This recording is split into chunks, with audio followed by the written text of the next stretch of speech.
Hello everyone, welcome back to my YouTube channel. Friends, आज मैं आया हूँ फिर एक नए टॉपिक के साथ। फ्रेंड्स, आज हम बात करेंगे सुप्रीम कोर्ट के एक जजमेंट के बारे में।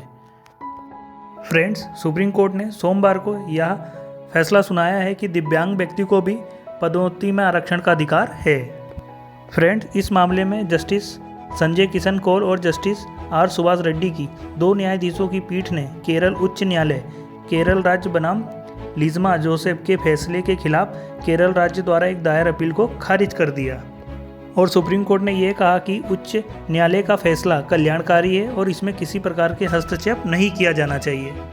फ्रेंड्स, इसके अलावा सुप्रीम कोर्ट ने केरल सरकार को 3 महीने के भीतर दिव्यांगों के लिए पदोन्नति में आरक्षण लागू करने के निर्देश भी जारी किए हैं। फ्रेंड्स, पीठ ने जनवरी 2020 में सिद्धाराजू बनाम कर्नाटक राज्य के मामले में 3 न्यायाधीशों की पीठ द्वारा दिए गए एक फैसले का पालन किया, जिसमें कहा गया था कि इंदिरा साहनी मामले में पदोन्नति में कोई आरक्षण नहीं होने का नियम विकलांग व्यक्तियों पर लागू नहीं होता है।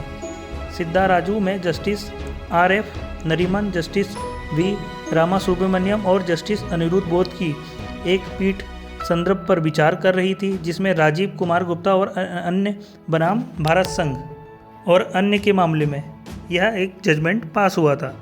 इस मामले में सिद्धाराजू में 3 की न्यायाधीशों की पीठ ने राजीव गुप्ता में दिए गए विचार को बरकरार रखा कि दिव्यांग व्यक्ति को भी आरक्षण में पदोन्नति का अधिकार है। सोमवार के फैसले में सुप्रीम कोर्ट ने कहा कि केरल सरकार ने राजीव गुप्ता के निर्देशों को लागू नहीं किया है। इसी तरह सभी पदों पर 3 माह के भीतर दिशा निर्देशों को लागू करने के निर्देश राज्य को दिए गए हैं। फ्रेंड्स, इस मामले में केरल हाई कोर्ट में न्यायमूर्ति के विनोद और न्यायमूर्ति PB की पीठ ने केरल प्रशासनिक न्यायिक अधिकारी के उस फैसले को रद्द करने के लिए सिद्धाराजू का अनुसरण किया है। फ्रेंड्स, अब हम बात करेंगे इसमें हाई कोर्ट ने क्या तर्क दिया है। हाई कोर्ट ने आदेश दिया है कि आवेदक पर उस समय दिव्यांग होने के आधार पर पदोन्नति के लिए विचार किया जाना चाहिए जब उसका दावा मूल रूप से उत्पन्न हुआ था।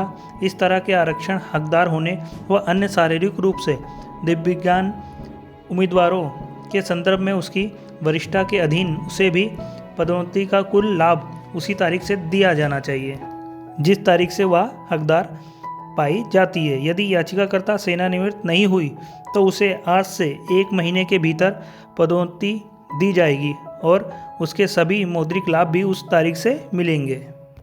फ्रेंड्स, इस मामले में राजीव गुप्ता की पीठ ने कहा कि इंदिरा साहनी और अन्य बनाम भारत संघ और अन्य के सिद्धांत पदोन्नति के आरक्षण के खिलाफ PWD पर लागू नहीं होगा।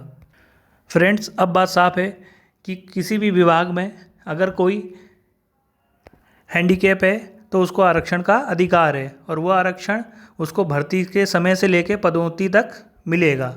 तो फ्रेंड्स, ये था हमारा आज का टॉपिक। उम्मीद करता हूँ कि आपको ज़रूर पसंद आया होगा। मिलते हैं अपने नेक्स्ट वीडियो में।